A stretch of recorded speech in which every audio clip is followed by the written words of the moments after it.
Hola a todos, un muy cordial saludo. Mi nombre es Iván Darío Cárdenas, soy docente orientador del Colegio Julio Garavito Armero y continuando con esta serie de videos que hemos denominado manejo emocional en situaciones de cuarentena, hoy quisiera compartir con ustedes acerca del tema de la desesperanza. Esta época que a todos nos cogió de sorpresa nos genera muchísimas reacciones a nivel emocional, algunas de las cuales no podemos identificar claramente o no sabemos cómo expresarlas. Y cuando no le damos un manejo adecuado a estas situaciones podemos hacernos un daño muy serio a nosotros mismos o a nuestros seres queridos. Es por eso que hemos diseñado estas estrategias para afrontar adecuadamente las situaciones que podemos estar viviendo. Ya hicimos un videito relacionado con el estrés, el cual está en este mismo canal, los invito a consultarlo. Más adelante compartiremos al respecto del temor, la ansiedad o los miedos. Y el día de hoy quisiera hablar con ustedes acerca del tema de la desesperanza. Nos contaban la historia de un niño que, muy curioso, alguna vez fue al circo y le llamó la atención ver a los elefantes, animales tan grandes e imponentes, atados al suelo con una muy débil y pequeña estaca. Y se preguntó por qué los animales que tenían tanta fuerza preferían quedarse allí sujetos y amarrados y ni siquiera intentaban huir. Le preguntó al cuidador de los animales y éste le decía que los elefantes desde bebés habían sido amarrados al suelo con estas estacas. Cuando eran pequeños no tenían la fuerza que tienen ahora, intentaban zafarse y no podían, y después con el tiempo dejaban de intentarlo. Por eso crecían con la creencia en su mente de que no tenían la suficiente fuerza para poder soltarse y siendo grandes ni siquiera lo intentaban. Crecían con la creencia de la imposibilidad y preferían mantenerse atados a una pequeña estaca que claramente podrían dominar sin mayor problema. Este cuentico nos ilustra el concepto definido como la desesperanza o indefensión aprendida. Martin Seligman, el psicólogo que observan en la pantalla, diseñó unos experimentos con unos perritos, los colocaba en unas cajas que tenían dos compartimentos. En el espacio de la izquierda, el perrito estaba sobre una reja que ocasionalmente le propinaba unos choques eléctricos. No le hacían daño, no lo afectaban en su integridad, pero sí eran bastante molestos. Cuando se encendía la luz, que ustedes observan en la mitad de la caja, el perrito podía pasar al compartimento de la derecha y de esta manera evitaba recibir el choque que estaba programado. En una segunda fase del experimento, cuando ya los perritos escapaban de manera constante del estímulo desagradable, Seligman ponía una barrera entre los dos compartimentos. Y aunque la luz se iluminara, el perrito no podía escapar. De manera inevitable sufría el choque eléctrico que le era propinado. Con el paso del tiempo, el perrito, enfrentado a la barrera y con la imposibilidad de escapar de la situación, comenzaba a desarrollar unos síntomas muy particulares. Empezaba a comportarse de una manera desinteresada o desmotivada frente a las interacciones. No quería comer, se la pasaba arrinconado en un espacio, no jugaba, no participaba de las actividades que se le proponían y perdía todo el interés que le generaban las situaciones anteriormente placenteras. Posteriormente se replicaron experimentos similares con seres humanos. En esta ocasión, dos personas trabajando en dos compartimentos distintos ante dos computadores diferentes eran enfrentados con un ruido bastante molesto que surgía del ambiente. La persona de la izquierda era proveída con unas herramientas para cortar o evitar la presentación del ruido, mientras que la persona de la derecha no tenía posibilidades de evitarla. La gente que pasaba por este experimento y no tenía la posibilidad de controlar la presentación del estímulo molesto, comenzó a desarrollar patrones de comportamiento similares a los que el perrito expresaba cuando no podía escapar del choque eléctrico. Se ponían tristes, se sentían agobiados, estresados, preocupados, pero quizás lo más interesante es la disminución de la actividad y la disminución del placer y la motivación para participar en los ejercicios y para involucrarse en conductas que antes eran bastante agradables. Este patrón de comportamiento descubierto en los animales y en los seres humanos fue denominado por Martin Seligman como indefensión o desesperanza aprendida, y hace referencia a aquellas situaciones en las que enfrentamos peligros o amenazas constantes o esperamos algo de las interacciones que tenemos con nuestro ambiente. Sin embargo, existe la creencia de que por más que nos esforcemos o hagamos cosas, no vamos a obtener lo que queremos o no vamos a poder evitar el peligro al que nos enfrentamos. Y entonces, después de mucho intentar, nos desanimamos. Decimos que estamos deprimidos, que estamos muy tristes y no tenemos la motivación para hacer aquello que antes nos proporcionaba alegría o placer. Los niños que viven esta situación dejan de jugar, dejan de interactuar con los amiguitos o con las cosas que antes les gustaba, y los adultos o adolescentes dejamos de estudiar o de trabajar o de involucrarnos en aquellas actividades que antes nos gustaban mucho. Muchos hemos pasado por situaciones en donde sentimos que lo que hacemos no es valioso para nadie, no sirve, que no somos capaces o que no tenemos las herramientas para afrontar lo que se nos exige. En ocasiones en el trabajo o en el estudio, nos sentimos como que por más que hagamos cosas, no vamos a cumplir lo que se espera de nosotros. Nunca va a ser suficiente, no vamos a llenar la expectativa. En nuestras relaciones de pareja o afectivas o familiares, sentimos que es imposible tener contento a todo el mundo, que por más que hagamos o nos esforcemos o seamos detallistas o cariñosos, nunca nos van a retribuir ni nos van a dar el cariño, el amor o el apoyo que esperamos, y caemos en esa situación de desesperanza o nos sentimos amenazados, como actualmente ante el coronavirus. Muchos sentimos que por más que nos esforcemos y hagamos cosas y nos cuidemos, todos nos vamos a morir y vamos a sucumbir ante el peligro que representa esta enfermedad.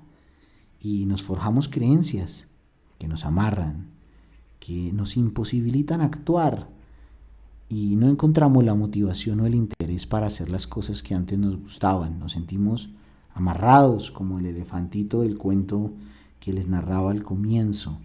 En otras palabras, padecemos de desesperanza. Lo interesante y hermoso de esta situación es que en realidad hay mucho de creencia en este comportamiento. La sensación de que nada podemos hacer para cambiar nuestro ambiente, obtener lo que queremos o evitar los peligros, es en realidad eso, una percepción, una ilusión. Realmente hay mucho por hacer, hay mucho que hacer, y al librarnos de esta creencia vamos a poder hacer con motivación e interés las cosas que antes nos agradaban, y vamos a lograr transformar positivamente las circunstancias que estamos pasando. La buena noticia es, podemos salir de esa desesperanza y podemos recuperar la motivación para hacer las cosas que queremos hacer y que necesitamos hacer. ¿Cómo salir entonces de ese aburrimiento, ese tedio y esa desmotivación? Quisiera ilustrarlo con un ejemplo, una lectura de una historia muy bonita que está en la Biblia. En el libro de Lucas, el capítulo 5, según la versión Reina Valera, se nos narra una situación denominada la pesca milagrosa, el relato El texto sagrado dice así: Aconteció que estando Jesús junto al lago de Genesaret, el gentío se agolpaba sobre él para oír la palabra de Dios. Y vio dos barcas que estaban cerca de la orilla del lago, y los pescadores, habiendo descendido de ellas, lavaban sus redes. Y entrando en una de aquellas barcas, la cual era de Simón, le rogó que la apartase de tierra un poco, y sentándose, enseñaba desde la barca a la multitud. Cuando terminó de hablar, dijo a Simón: Boga mar adentro y echad vuestras redes para pescar. Respondiendo Simón le dijo: Maestro, toda la noche hemos estado trabajando y nada hemos pescado, mas en tu palabra echaré la red. Y habiéndolo hecho, encerraron gran cantidad de peces y su red se rompía. Este pasaje de la Escritura puede enseñarnos cosas muy bonitas para nuestra vida, y de allí podemos extraer algunas enseñanzas para superar estas situaciones difíciles de desmotivación. ¿Qué pasó allí? Jesús estaba predicando a una multitud y para ello pidió prestada una barca. Luego invita a los dueños de la barca que estaban lavando sus redes a que vuelvan a pescar. Los pescadores le dicen que están frustrados. Pescamos toda la noche y nada obtuvimos, pero si tú nos dices, pues te hacemos caso y lanzamos nuevamente la red. Y como resultado, obtienen una pesca impresionante y maravillosa. Lo interesante de este pasaje es observar que muy posiblemente las personas que estaban en la barca estaban atravesando una situación de desesperanza. La Biblia dice que estaban lavando las redes, pero es interesante mirar que los pescadores rara vez lavan las redes. Solamente lo hacen en una de tres posibles situaciones. La primera, cuando han tenido una pesca muy abundante, lo cual, según el relato bíblico, no era el caso. Una segunda ocasión para lavar redes es cuando las van a guardar por mucho tiempo, porque tienen que retirar los sedimentos de sal que quedan, o si no, esto corroe las cuerdas. O una tercera ocasión en la cual se lavan las redes es cuando se van a vender. En el segundo o en el tercer caso, lo que quiere decir es que no las van a volver a usar por mucho tiempo. En otras palabras, los pescadores estaban lavando las redes porque estaban desmotivados y no querían volverlo a intentar. Podríamos decir, de acuerdo a lo que hemos venido hablando, que los pescadores estaban pasando por una situación de desesperanza, de la cual lograron salir efectivamente. Y de esta manera podemos nosotros aprender también cómo salir adelante y superar situaciones en las cuales somos presa de la desmotivación o del desinterés. En primer lugar, los pescadores reconocieron y expresaron lo que estaban viviendo. Hicieron un análisis de la situación por la que pasaban, ajustaron sus expectativas y los métodos con los cuales estaban trabajando. Pero lo más importante es que volvieron a intentarlo y gracias a ello obtuvieron una pesca maravillosa y espectacular, lo que tanto anhelaban. En primer lugar, reconocer y valorar lo que estamos viviendo y lo que estamos sintiendo. Cuando Jesús le dice a los apóstoles que lancen las redes nuevamente, ellos le contestan: Maestro, toda la noche estuvimos pescando y no obtuvimos nada. Ellos reconocieron que estaban tristes, desmotivados y desinteresados. Es fundamental, si queremos salir de esa situación, observar la situación por la que estamos pasando y reconocer nuestros sentimientos para poder afrontarlos efectivamente. El problema es que se nos ha enseñado durante mucho tiempo que sentirnos mal está mal, que siempre tenemos que mantener una actitud positiva, alegre y animada frente a la vida, pero la realidad es que no es así. En muchas ocasiones tenemos tristeza y no debemos sentirnos juzgados o señalados porque estamos deprimidos o desanimados en un momento determinado. Recordaba en estos días la película Intensamente, una producción muy hermosa que podemos volver a ver en estos días con nuestras familias en casa. En ella muestran las diferentes emociones que se desarrollan en el cerebro de una niña que está en la preadolescencia, el temor, el disgusto, la ira o la alegría. Pero lo interesante de la historia es que la tristeza, que es la muñequita azul que vemos al extremo derecho, es considerada como una emoción mala. La rechazan o la ignoran durante toda la película hasta que al final se dan cuenta de lo importante que es el reconocerla y el darle su lugar. Las emociones las tenemos por algo. Así como el dolor nos da mensajes de que algo está mal en nuestro cuerpo y necesita ser atendido, la tristeza nos muestra que algo está mal en nuestra vida y que tenemos que ponerle cuidado. Si yo me parto el brazo, pero escojo ignorar mi dolor, me tomo unos analgésicos y digo que no ha pasado nada, puede que por un momento calme los sentimientos negativos, pero después, cuando pase el efecto del medicamento, la sensación va a ser mucho peor y el daño va a ser mucho más grave por no haberlo atendido a tiempo. Hay que escuchar y atender. De igual manera ocurre con nuestra alma. Escuchemos lo que la tristeza nos quiere decir y atendámosla. Dejemos de pensar que somos malos por sentirnos malos, por sentirnos tristes, y más bien prestemos atención a lo que nuestra alma nos quiere decir. Vamos a reconocerla y vamos a expresarla. ¿Cómo expresarla? Diciéndolo abiertamente, a Dios a través de la oración, o con nosotros mismos frente al espejo, o con momentos de meditación donde lo consideremos. Yo les recomiendo, escriba una carta, o cante, o busque comunicarse con alguien que lo pueda escuchar, o expréseselo a usted mismo frente al espejo. ¿Qué siente?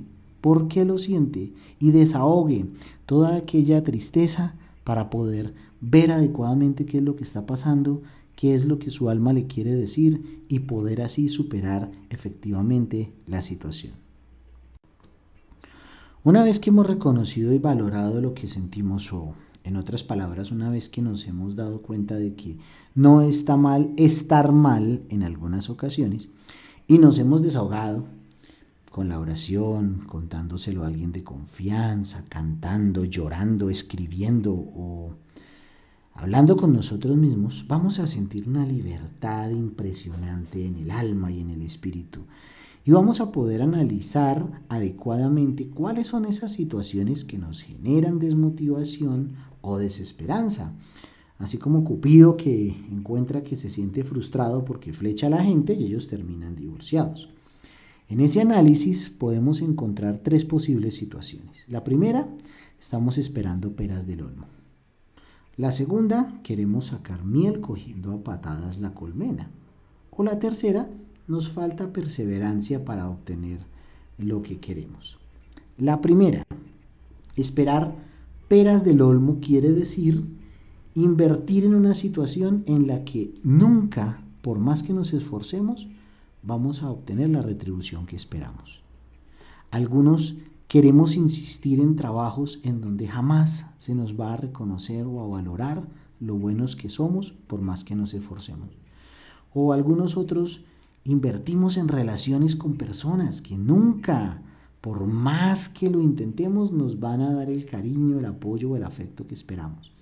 En esos casos es mejor decir no más, hacer un alto en el camino, analizar y tomar decisiones, porque persistir en una situación que sabemos que no nos va a dar lo que queremos, nos va a afectar seriamente nuestra salud mental, emocional, y nos va a dañar a nosotros y a nuestros seres queridos.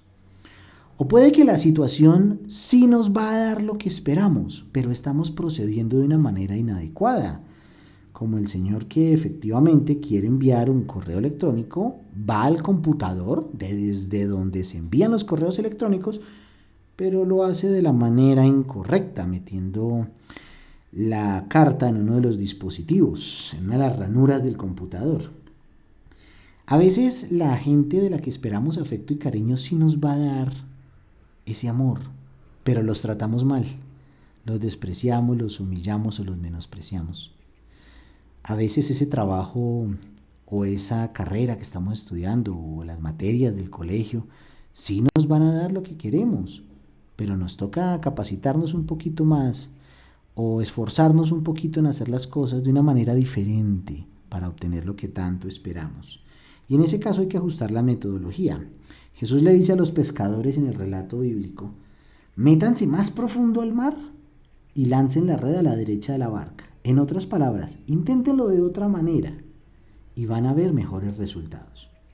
O puede que estemos en el contexto adecuado, haciendo lo correcto, pero nos falta un centavito para el peso y nos desmotivamos. Dejamos de insistir cuando estamos cerca de obtener lo que tanto queremos. Si tú revisas y analizas y te das cuenta que estás donde es y estás haciendo lo que es, persiste. Quizás lo que tanto anhelas se encuentra a un pasito, a un esfuercito más, a un intento más. Y si lo haces y te motivas, puedes ver grandes resultados. Lo más terrible de la desesperanza es que no nos deja ver el potencial que tenemos. Si el elefante pudiera darse cuenta que es mucho más fuerte, que esa cadenita que lo amarra con un simple paso la rompería fácilmente.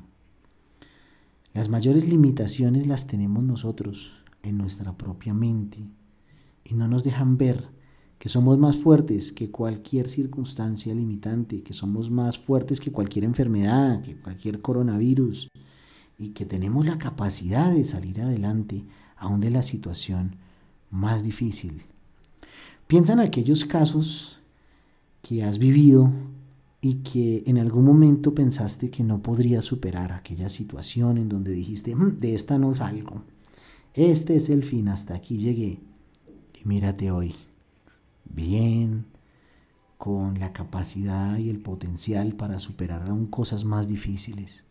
Si rompemos esas limitaciones y nos esforzamos por lograr lo que esperamos, en algún momento obtendremos lo que tanto hemos anhelado. Así que en resumen, vamos a reconocer, a valorar nuestras emociones, a desahogarlas y a canalizarlas adecuadamente, a pensar qué es lo que queremos, a pensar cómo lograrlo, pero sobre todo a volver a intentar, creyendo que podemos hacerlo, porque si damos un paso más y lo intentamos nuevamente, muy posiblemente, paso a paso y día a día, logremos lo que tanto esperamos. En la película Rocky Balboa del año 2007, el protagonista se entera que su hijo abandonó la carrera de diseño gráfico por la que había luchado tanto tiempo. Entonces decide ir a visitarlo y comparte con él una reflexión que hoy quisiera leer con ustedes para cerrar este video. Le dice Rocky a su hijo, nadie te golpeará tan fuerte como lo hará la vida. Y no importa lo fuerte que puedas golpear, importa lo fuerte que pueda golpearte y aún así sigas avanzando. Todo lo que puedas resistir y sigas luchando. Eso es lo que hacen los ganadores. No es más fuerte quien más duro pega, sino quien más aguanta. Rocky es un ejemplo de eso. Cuando uno ve las películas, se da cuenta de que le dan unas manos terribles, pero que aún así se para y continúa peleando. Muchas de las batallas las pierde, otras las gana, pero con muchísimo sacrificio y sufrimiento. Incluso uno siempre ve a la familia, a los entrenadores, a los amigos gritándole, Rocky, ya no más, te están matando, te están masacrando. Pero aún así él se levanta e insiste, porque él sabe que si sale a pelear un round más, aunque crea que no puede, eso puede marcar la diferencia. Mi querido amiga o amiga que me escuchas, en este momento yo te quiero hacer una invitación. Sal a pelear un round más. Ahí puede estar la diferencia. Jesús le dijo a los pescadores, lancen una vez más la red. Y aunque no querían, aunque estaban por el piso, desanimados y tristes, lo hicieron y obtuvieron una pesca maravillosa. Yo te quiero invitar, lancemos una vez más la red. Intentemos pelear un round más porque aunque sientas que estás derrotado, quizás ese intento te puede dar lo que tanto sueñas y marque la diferencia. Muchísimas gracias por escucharme. Espero que te haya servido al menos un poquito las reflexiones que hemos hecho. Si así fue, comparte el video con aquellos a quienes tú consideres que les puede servir y muchísimas bendiciones.